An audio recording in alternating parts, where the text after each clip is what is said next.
The following is a presentation of the Belly Up Sports Media Network. 1420 Sports Bar Podcast. For beer, the sports talk, and a whole lot more. Join host Brent Radlinsky as he bellies up to the bar and gets the conversations going that'll make you think you're sitting in your local watering hole. It's sports, beer, and shenanigans. So sit back, grab a few beers, and let's get into it. The 1420 Sports Bar Podcast, for beer, sports talk, and a whole lot more. Today's show, as always, is brought to you by SeatGeek.com, the SeatGeek app. Use promo code 1420POD at SeatGeek.com today and save yourself $20 on your first purchase over there at SeatGeek. We are part of the Belly Up Media Network. Go to BellyUpSports.com for all their great articles and other podcasts out there. Today, we are joined by Ryan Finkelstein of the host of the Locked On Mets podcast and many other things going on. Ryan, how you doing? And how's the heart rate been the last couple of days? Now that you've had a couple of days to digest everything that's happened. It's slowing down right now. The Mets, by clinching a couple of days ago now, Mets fans get a minute to sort of reflect on what's been an incredible run. It was 10 days when you look at 3 amazing home runs from clinching a playoff spot to eventually clinching the NLCS. It's been a wild ride. No, since that great game, the way it all turned out with the Atlanta Braves, the extra day they had to play because of the weather situation, we all know what that's about. And then how that turned out, epic game. And then the game 2, well, it didn't really mean a whole bunch. But this last couple of weeks, it's been Met-centric. It's been quite entertaining, to say the least. What's been the first 10 days of this playoff? What's been the biggest thing for you? Man, there's been a lot. I think, the Mets, I would say that the biggest moment of these 10 days has just been probably the Pete Alonso home run, because the Mets are on the brink of elimination there, and Pete Alonso hits the big home run against the Brewers. But overall, I would just say this has been a team that has been this good for a while. But if you weren't paying close attention, you might not have caught it. They had such a slow start to their season in April and May. In May in particular, they were maybe the worst team in baseball. They had an incredible turnaround since June, where they've been the best team in baseball. And I think people are starting to see what the Mets have built, and they've just built a great team. And I think team is a big part of it. Those guys came together a couple months ago, and they've really ridden this thing out. And they're now 4 wins away from the World Series. That's the thing. 11 games under 500 at the end of May. Did you? Was it being like, I'm a Yankee fan, so I shouldn't say anything. But if you're a Mets fan, obviously, and 11 games under, did you go, well, the Mets are going to Met? That's just the way it is. Did you kind of lower yourself or did you lower your expectations, or did you always think that this team's better than what they're showing? It's funny. I was listening back. One of my listeners had pointed out to me, like, I should do a whole podcast based on the show I did all the way back on May 30th. This was when the Mets were 11 games under, and Jorge Lopez, the Mets relief pitcher, gives up a home run to Shohei Ohtani, gets thrown out of the game for arguing a check swing, and launches his glove into the stands. It was a really big moment of just the Mets that were spiraling, and you kind of compounded last year's disappointment to the beginning of this season, the May, that was so frustrating. And I was listening back to what I was talking about at the time, and I was clearly out on the Mets then. How could you not have been? But the story that night was Francisco Lindor locked the doors of the clubhouse and spent 20 minutes having a players-only meeting where they talked about accountability. And then Lindor met in front of the media and spoke for 11 minutes and answered all the tough questions that you need to as a leader in New York. And throughout that show, I said, this could have been a turning point for the Mets. I'm like, it could be a situation where it got so bad that it couldn't be anything but better from this point, and maybe the Mets start to play better baseball. I had no idea then what was in store, but there was definitely a clear turning point there, and the Mets have just ridden a crazy wave since that players' meeting. You said a turning point for the season, but I want to go back 4 years now. Jesus, 4 years. But I remember when during the pandemic and everything, sitting in my basement, had nothing else to do, so I started the stupid podcast. And then I remember when when the sale happens, Cohen bought the team, and I said to a lot of people, I said, this is a game changer. This one's going to change the way ownership is, not just in baseball, but in professional sports. And you got to say that Mr. Cohen is the MVP pretty much of this Mets franchise, saving it obviously from the demise of the past ownership group, but then to getting it to where it is today. And when the guy's got 14 sheets or 14 billion in the bank, not just 14 million, but billion kicking around, and you're a fan of the team, that's a game changer, no matter what team you are. Now, what do you say about Steve Cohen and what he's done for this franchise? Absolutely. I've been doing my shows since the beginning of the 2019 seasons when I started. And the first year plus of the show was a lot of just complaining about the Wilpons, the previous owners, and how they continuously didn't provide this team with the resources necessary to compete. And when Steve Cohen took over, it wasn't just about putting money in payroll. It was about pouring money into the farm system, pouring money into scouting, player development, building a pitching lab, and all those things. If the Mets don't have them, they aren't in this position that they're in right now. It's been 4 years of pouring money into every facet of the organization to get them up to this point. So I think Steve Cohen is a huge part of it. And then the other side of it was getting the president of baseball operations that really could run the show. And since Steve Cohen came in, there was a couple searches. The first one to just get anybody in the door. No one wanted to work for the New York Mets when Steve Cohen first took over. They ended up with Jared Porter, who ended up having to get fired under some crazy circumstances. Zach Scott, another guy who ended up getting fired under some kind of away from the game circumstances. Billy Epler holds the position for a couple years. Bring on David Stearns at the end of the 2023 season. That's the other side of it, having a steady hand at the wheel to really spend the resources Steve Cohen has well. And I think with that duo, the Mets are in as good a shape as they've been in a very long time. The not just the home run, the dramatic fashion Lindor, the grand slam the other night. The one thing that I liked about that is and I'm not old guy, get off my lawn right now. I'm not doing that, but there was no bat flip. There was no pounding of the chest. There was none of that stuff. And I'm not against that by any means, but the calmness that he did, and Lindor had an air of confidence. So yeah, this is what I'm here to do. And this is what I did. And this is what it is. What was your thoughts on that? When as soon as it was hit, I knew it was gone. What was your thoughts with like the way he did it and the way he went about the post home run celebration?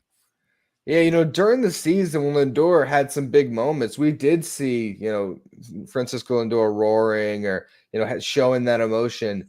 This is a stone cold killer right now. And I think that's sort of his mindset. And I think for Lindor, he's seen some games go the other way, and he, you talk about that Atlanta game, right? The Mets, just to make it, they score 6 runs to flip a 3-0 game, turn it to 6-3, and then their bullpen blows it and makes it 7-6. It takes that home run for Lindor to get the Mets in. I think he's very much of the mindset that the job's not done until the Mets win a title here. And so we'll see that outpouring of emotion if and when they get there. And even just when they finally got the final out, you did see Lindor finally embracing the moment. But it's very much a kind of mindset of, sure, I just hit the huge home run. We're up 4-1, but we still got 6 outs to get this game locked up. I think it's been great. The emotion at Citi Field, like it's throughout the playoffs has been pretty good. Yankee Stadium was kind of a dud. Maybe because the broadcast I was watching might have something to do with that. But it's the emotion at Citi Field has been just unbelievable throughout the playoffs.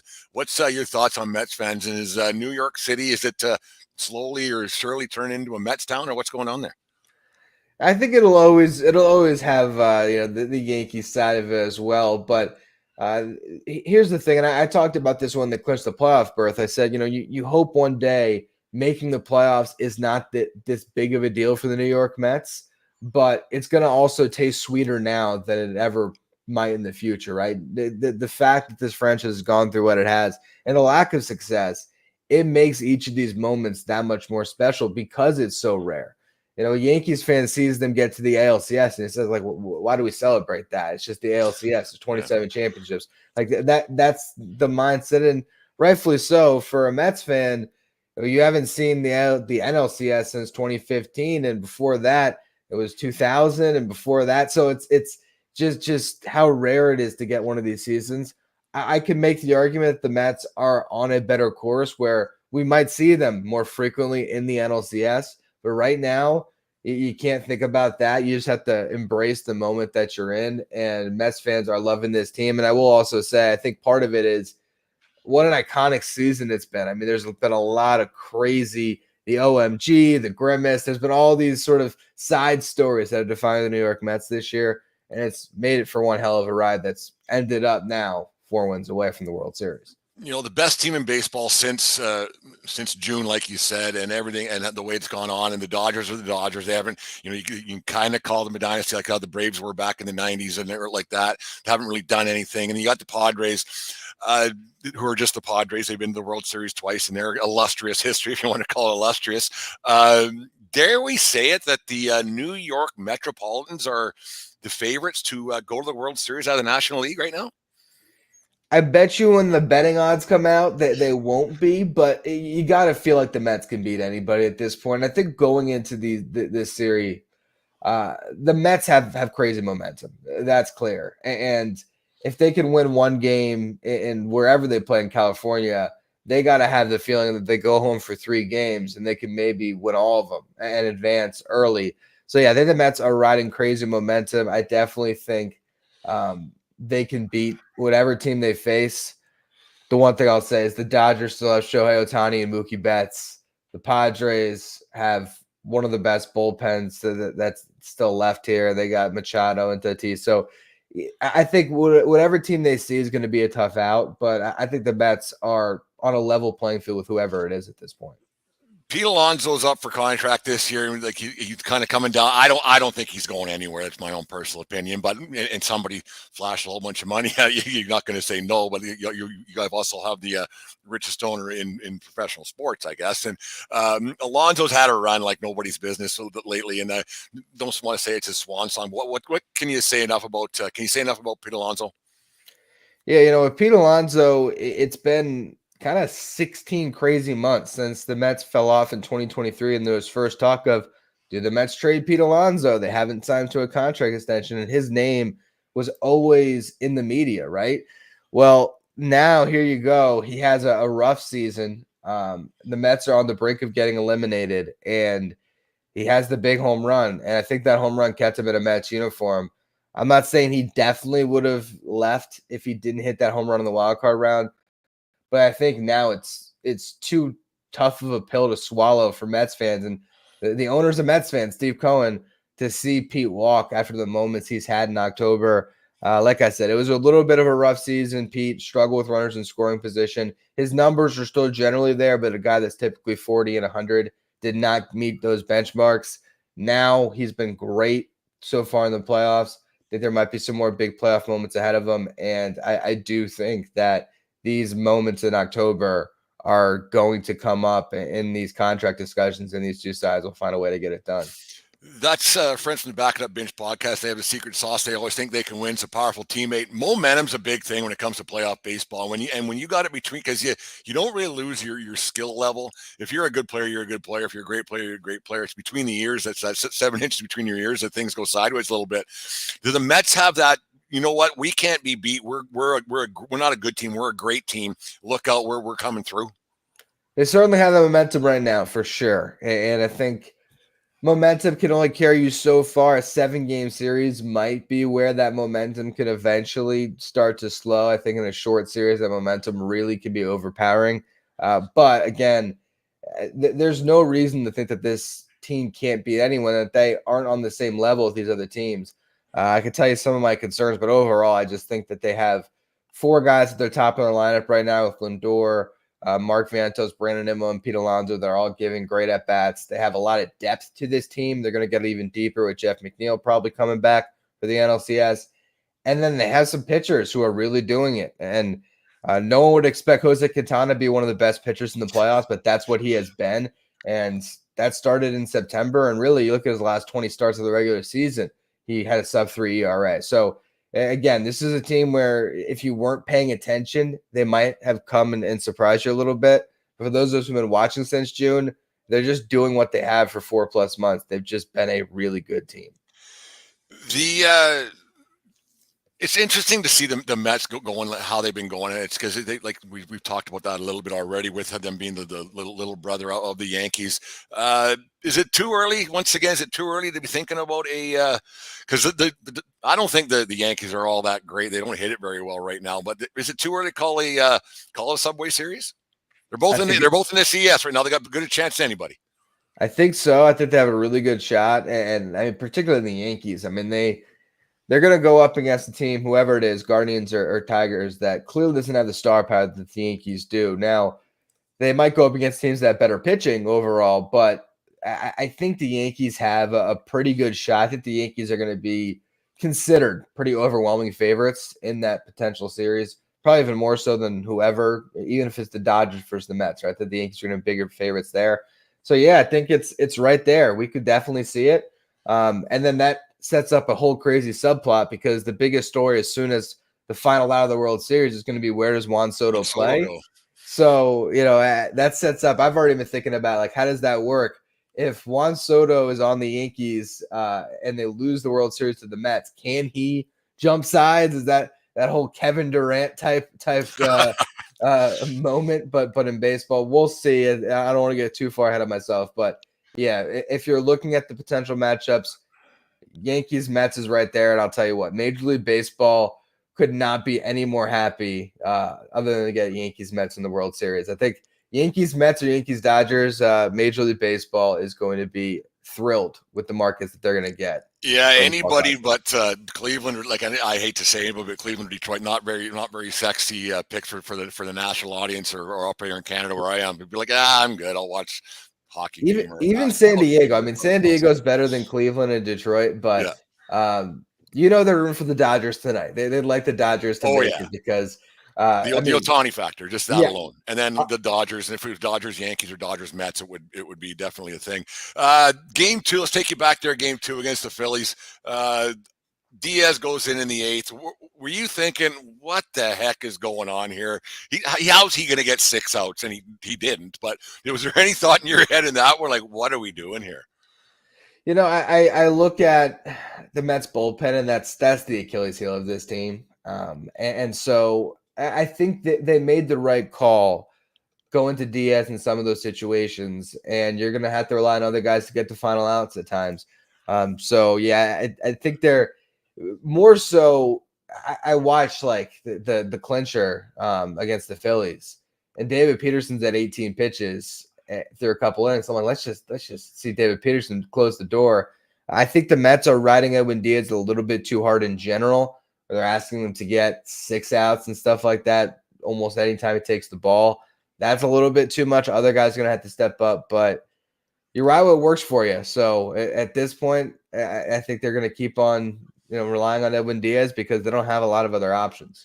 And that's a rough thing because relievers especially are a bit quirky. Went to the best. Well, all pitchers in general are a bit quirky, but you get a reliever and they got a lot going on upstairs, and then you want them to change how things have been going. They're used to getting 3 outs, maybe 4, and then all of a sudden I'm getting 6. So I'm getting ready a little bit earlier, and then there it goes. So it's going to be interesting to see how it all plays out because I'm a little bit old school, but how the bullpens are used now, like you alluded to, it's they use them so much, and starters are just out getters. They're just out eaters. And that's pretty much what they are, and then you're just eating outs throughout the game. So, but if you end up putting the baseball in too many people's hands, human beings tend to screw things up, and that's kind of it's a little bit antsy if you can't get some length out of your starters. But that's just the way the game is played now.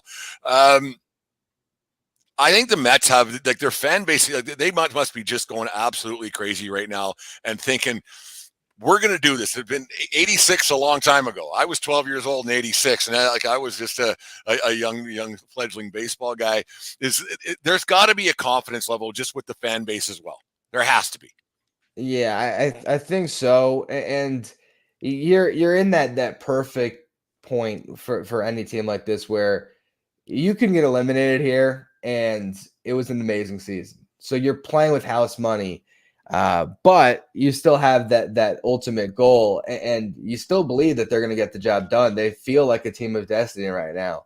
So, yeah, you're watching these games, and you have complete faith that the New York Mets are going to get the job done. And it's one of those seasons, right, where I always almost talk about like the championship DVD, where it's like that couldn't have happened unless the Mets are going to win the World Series. Like, for example, Francisco Lindor hurts his back, he goes down, and Luis Angel Acuna, who there was 81 qualified hitters in their league in AAA. Okay, those are hitters that got enough at bats to be qualified for a batting title or something like that. Luis Angel Acuna was 78th of 81 hitters in OPS in that league. He was one of the worst hitters in AAA.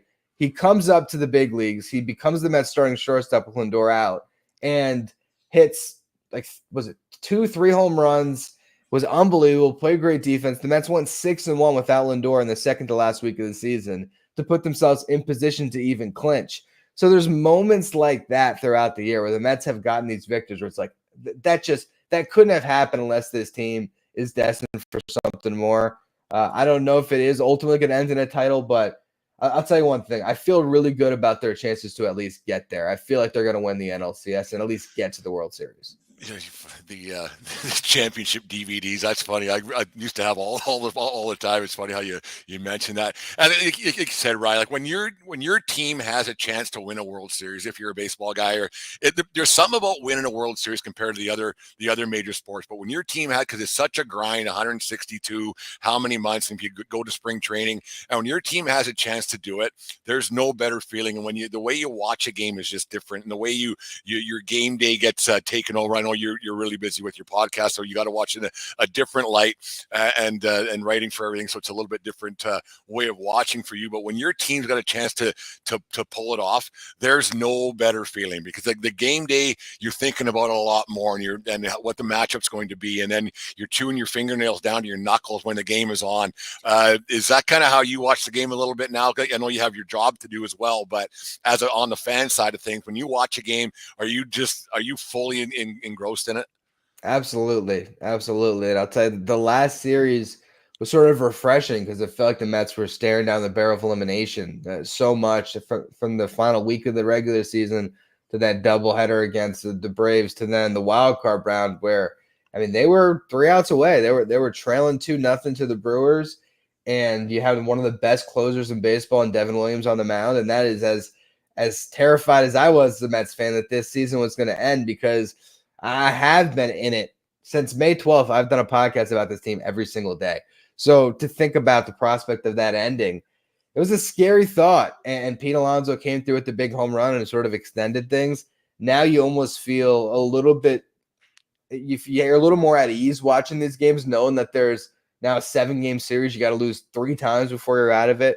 But yeah, every single game, once it really gets going, and it can go either direction, it is very nerve-wracking, particularly if you don't have that lockdown bullpen. Those last outs sometimes are the toughest to get, but it's so much fun. And you know, you take the heartbreak over not being in it. And I think, you know, for a Mets fan, amount of times that it's been October 11th and we're already moved squarely on to the next year and thinking about free agency, to be right into the thick of it right now, I wouldn't trade it for anything at this point. It's pretty awesome. Like up here in Canada, like when the Jays were relevant in 2015 and 16, I think it was. It's the way people get engaged. Like people watch a little bit, but then because the Jays are obviously Canada's team, and most Canadians, except for me, are Jays fans. But how people get engaged with it, and because nothing draws a crowd like a crowd, and it becomes the popular thing. And it was because you remember that Jays team back then, they couldn't lose for forever with Bautista and all those guys, and people get engaged in. And then when they're in the playoffs and the bat flip game and all that was happening, it's great. And the way the momentum baseball picks up, the other sports don't pick that up the way it is, because I think that football is popular because it's popular. It's king, but it's king for a different set of reasons. But once baseball gets some momentum, people jump on the bandwagon, and I love it. Like I don't disparage against bandwagon jumpers. The more the merrier. Get on the baseball wagon and watch along with us, because it can go south quick until you get that last out. As Yogi said, it ain't over till it's over. Yeah, no, I mean, you look at the other sports, and if there's a big lead in a basketball game, it might really be over. But for baseball, you just never know, because momentum is such a thing where you might be trailing 7-1, but all of a sudden, a 3-run homer at 7-4, and the momentum's on your side, and it feels like now you're sort of going downhill instead of pushing uphill. And now the team that's trying to get those last outs is pushing uphill, trying to make sure that they can hold off that hot team. So yeah, every team's great at this point. You're facing off against nothing but really tough competition. And these games are a lot of fun. I'll tell you, my wife is not a big baseball fan at all. But she's been kind of with me for this ride a little bit because she's sort of feeding off of the energy that of what I'm watching. And like, man, this is kind of exciting. And sometimes she's biting her nails like me, as nervous as I am, which is pretty fun for me. So it's been a crazy run, and I can't wait for this next series to start.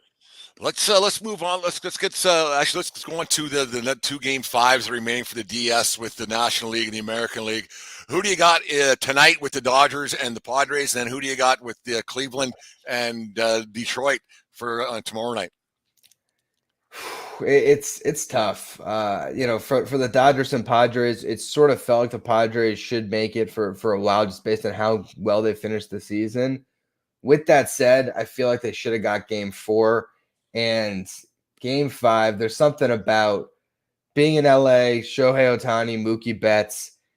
I don't know. I think the Dodgers might finally, put the Padres away here. We'll see.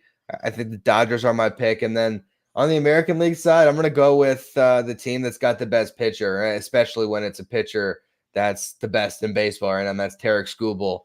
The fact that they got him to a game 5 where he can pitch them on, I think the Tigers get it done. But I wouldn't be surprised either direction for either of these series. Yeah, I got the roar of 24. I remember the roar of 84 with the Tigers. I got the roar of 24 moving on tomorrow night, and I think the Dodgers will find a way to get it done tonight.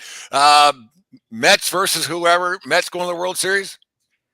I think so. I mean, I'll tell you that series, the way I look at it, to sort of give you kind of a quick preview, because I think no matter who's in, I think the strengths and weaknesses are pretty much the same. That the Mets are going to have an edge when it comes to just their overall depth of their position players and that momentum that this lineup has. And I think the Mets have the edge on the starting pitching over either team. You're looking at the Dodgers and Padres. They're both pretty much at like 3 starting pitchers left. The Mets have 5 starting pitchers. And Kodai Senga is kind of building himself up to be another option there. The big weakness that the Mets have is the bullpen, and Padres or Dodgers, they each have great bullpens. I still think the Mets can get it done, but that's sort of how the series sets up in my eyes. If these games are close late, the Dodgers or the Padres could have the edge just based on the arms they have in that pen. Eventually it comes down to a team of destiny, and like you were saying earlier on, all the things have gone right since the 1st of June for the Mets. And I think the Mets are on to something. That their fan base is pretty rabid right now. They're very enthusiastic. I can't see. I think the Mets right now are the favorites to win the World Series. I really do, and that's coming from a Yankee fan, so I shouldn't be saying that, because there's just the Yankees are just missing that certain something. I can't put my finger on it. Well, they can't hit is kind of one of those things, but I think the Mets have they've found they're finding their way into people's eyes and ears and everything else. I think the Mets have a really good, better shot than anybody right now to win a World Series. I don't. It's just one. I think there's having that run. I don't think anyone's going to stop them. I really don't. I think if you've been watching this team the way I have from the beginning, this is the year of Francisco Lindor. He has willed his team to this moment, and now other guys obviously have stepped up along the way. But Francisco Lindor has really turned in a special season where I do think the confetti might fall on him, and we might say, yeah, 2024. Sure, Shohei Ohtani went 50-50, and there was a lot of great performances. Aaron Judge had another monster season, but this was the year of Francisco Lindor. He was the best player of baseball. He was the best leader of his club, and he got a team that everyone thought was dead in the water at the end of the May, all the way to the promised land.